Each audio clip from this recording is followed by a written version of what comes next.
morning students. In previous lecture we completed the choose the correct option, definitions. Now we are going to start the filling the blanks of this chapter. Right? First filling the blanks is the hotness of an object is determined by its dash. The hotness of an object is determined by its dash. कोई भी object की hotness को हम कैसे determine करते हैं? Bye its temperature. उसके temperature के द्वारा हम कोई भी ऑब्जेक्ट की हॉटनेस को डिटर्मिन करते हैं कि वो कितना गर्म है. राइट? तो उसके टेम्परेचर के द्वारा, bye its temperature. Okay. Now next one is, second one is temperature of boiling water cannot be measured by a dash thermometer. कोई भी टेम्परेचर है किसका, बॉइलिंग वाटर का, हम उसको मेजर नहीं कर सकते. किसके द्वारा आप मेजर नहीं कर सकते हो? क्लिनिकल थर्मोमीटर के द्वारा आप उसको मेजर नहीं कर सकते. उनके लिए एक स्पेशल तरह के थर्मोमीटर अवेलेबल होते हैं. उनको क्लिनिकल थर्मोमीटर के साथ हम उसका जो बॉइलिंग वाटर का टेम्परेचर है वो मेजर नहीं कर सकते. Okay. Temperature of boiling water can not be measured by a clinical thermometer. Clinical thermometer के द्वारा हम उस टेम्परेचर को, बॉइलिंग वाटर के टेम्परेचर को मेजर नहीं कर सकते. Okay. Now third one is temperature is measured in degree dash. कोई भी टेम्परेचर है हम उसको कैसे मेजर कर सकते हैं? कोई भी जो टेम्परेचर है is measured in degree Celsius. उसको हम डिग्री सेल्सियस में मेजर करते हैं. किसी भी टेम्परेचर को हम किस में मेजर करते हैं? इन डिग्री सेल्सियस में. Okay. Temperature is measured in degree Celsius. किसी भी टेम्परेचर को हम डिग्री सेल्सियस में मेजर करते हैं. ओके. तो I repeated, the hotness of an object is determined bye its temperature. Second one is the temperature of boiling water can not be measured by a clinical thermometer. Okay. Third one is temperature is measured in degree Celsius. Temperature is measured in degree Celsius. Okay.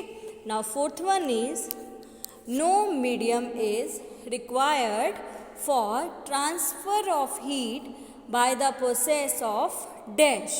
वो कह रहे कि कोई भी medium require नहीं होता. जब किस प्रोसेस में के कारण हीट जब ट्रांसफ़र होती है तो कोई भी मीडियम रिक्वायर्ड नहीं होता.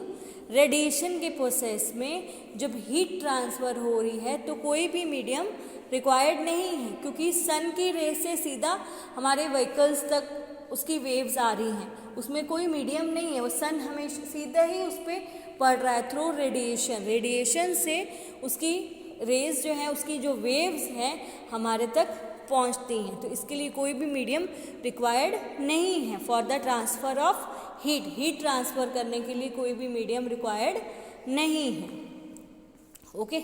Now fifth one is a cold steel spoon is dipped in a cup of hot milk. एक कोल्ड स्टील स्पून है, ठंडा स्टील का स्पून आपने हॉट मिल्क में डालते हो, डिप करके रखते हो, तो क्या होता है? Heat is transferred to its other end the by the process of dash. वो कह रहा है हीट ट्रांसफ़र होती है उसमें. किस प्रोसेस के कारण हीट ट्रांसफ़र होती है? आपको मैंने जब कंडक्शन पढ़ाया था तो उसमें बताया था कि जो हीट ट्रांसफ़र होती है हॉट से कोल्ड ऑब्जेक्ट तक आती है. अब जो स्पून है वो कोल्ड है और जो मिल्क है वो हॉट है. अब वो हॉट मिल्क से वो जो हीट है वो किस में ट्रांसफ़र हो जाएगी? वो कोल्ड स्टील स्पून में ट्रांसफ़र हो जाती है. तो वो क्या प्रोसेस होता है? वो कंडक्शन का प्रोसेस होता है. Okay. A cold steel spoon is dipped in a cup of hot milk. Heat is transfer to its other end by the process of a conduction. किसके प्रोसेस के कारण? By the process of conduction. Okay. Now sixth one is clothes of dark colour, clothes of dash colours absorb more heat better than clothes of light colours. वो कह रहा है कि कौन से कलर के जो क्लोथ्स हैं ज़्यादा हीट को ऑब्जॉर्व करते हैं, लाइट कलर से ज़्यादा वो हीट को ऑब्जॉर्व कर सकते हैं। कौन से कलर, डार्क कलर के जो क्लोथ्स हैं वो ज़्यादा हीट को ऑब्जॉर्व करते हैं देन अ लाइट कलर। लाइट कलर से भी वो ज़्यादा डार्क कलर के क्लोथ्स हीट को ऑब्जॉर्व करते हैं। इसमें मैंने आपको एग्जांपल भी दिया था, विंटर में हम इसीलिए डार्क कलर क्लोथ पहनते हैं और समर्स में हम लाइट कलर क्लोथ्स पहनते हैं। Clear? So I repeated fourth one, no medium is required for transfer of heat by the process of radiation. Fifth one is a cold steel spoon is dipped in a cup of hot milk. Heat is transferred to its other by the process of conduction. Clothes of dash color, clothes of dark colors absorb more heat better than clothes of a light colors. Okay? यहाँ पे मेरे finished हो गए हैं filling the blanks. अब हम start करेंगे true or false of this chapter. Now we are going to start a true or false of this chapter. Okay? First, true or false is the unit of heat is degree Celsius. Heat की unit क्या है? Degree Celsius वो बोल रहा है। The unit of heat is degree Celsius. Heat की जो unit है वो डिग्री सेल्सियस है नहीं, वो तो टेम्परेचर की थी डिग्री सेल्सियस, हीट की थोड़ी ना थी। The unit of heat is degree Celsius, तो क्या है? फॉल्स है, इट्स अ फॉल्स, राइट? क्योंकि वो तो टेम्परेचर को जब हम मेजर करते हैं डिग्री सेल्सियस में करते हैं, हीट को थोड़ा ना, हीट की डिग्री ये थोड़ा ना थी, तो ये क्या है? फॉल्स है। Okay, now second one, heat can not be transmitted in solid substances. वो कह रहा है कि जो हीट है वो ट्रांसफ़र नहीं हो सकती, ट्रांसमिटेड नहीं हो सकती सॉलिड सब्सटेंसेस में। ऐसा होता है? सॉलिड सब्सटेंसेस में हीट ट्रांसमिट नहीं हो सकती है, रॉन्ग है। उसमें तो हो सकती है। जब कोई भी फ्लेम पर आप कोई भी सॉलिड सब्सटेंस रखोगे, कोई भी यूटेंसिल्स रखोगे, तो उसमें हीट ट्रांसफ़र होती है ना। तो ये क्या है? ये तो कह रहे नहीं होती है, तो it's a false. Okay, now next one, when we pour milk in a vessel for heating the vessel get heated by conduction. अब आपने मिल्क को गर्म करने के लिए, हीट करने के लिए एक बर्तन में डाल के रखा, the vessel get heated by the conduction. सबसे पहले वेसल गर्म होगा, फिर मिल्क गर्म होगा। तो किस प्रोसेस के कारण? वो कह रहे हैं कंडक्शन के प्रोसेस के कारण वो वेसल क्या है? हीट हो रहा है। तो इट्स अ ट्रू, क्योंकि कंडक्शन के कारण ही वो हीट होगा, राइट? पहले वो वेसल गर्म होगा, फिर वो दूध गर्म होना शुरू हो जाएगा। It's a true. Okay, now fourth one, mercury gets heated by conduction. जो मर्कुरी है वो भी किसके कारण हीट होता है? By the process of conduction. Conduction के प्रोसेस के कारण वो हीट होती है। तो ये क्या है? ट्रू है। Mercury gets heated by conduction, it's a true. Now next one, heat is a form of energy which always flow from hotter object to a colder object. Heat क्या है? फॉर्म ऑफ एनर्जी है, वो flow करती है hot object से cold object तक। तो ये तो सही है ना?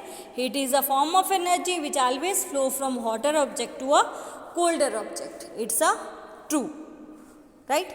Now sixth one, a thermometer has a shining thread of mercury. उसमें शाइनिंग थ्रेड ऑफ मर्कुरी होता है ना, तो इट्स अ ट्रू। ये क्या है? सही है, क्योंकि उसमें shining thread of mercury available होता है। So it's a true. Okay, now seven one is, due to conduction the heat from a body can be felt at a distance. Conduction के कारण जो बॉडी की हीट है उसको हम दूर तक फील कर सकते हैं। ऐसा होता है? ऐसा तो नहीं होता। बॉडी की हीट तो उसमें हम नहीं, उसको जो बॉडी की हीट है उसको हम फील नहीं कर सकते दूर तक, ड्यू टू कंडक्शन, कंडक्शन के कारण। So it is a false. Okay, यहाँ पे मेरे ट्रू और फॉल्स इस चैप्टर के फिनिश्ड हो गए हैं। I repeated all the true और false again. The unit of heat is degree Celsius, it's a false. Heat can not be transmitted in solid substances, it's a false. When we pour milk in a vessel for heating, the vessel gets heated by conduction, it's a true. Mercury gets heated by conduction, it's also a true. Heat is a form of energy which always flow from hotter object to a colder object, it's a true. Thermometer has a shining thread of mercury, it's a true. Due to conduction, the heat from a body can be felt at a distance, it's a false. Okay, यहाँ पे मेरे filling the blanks और true और false finished हो गए हैं. Next हम next video में शुरू करेंगे.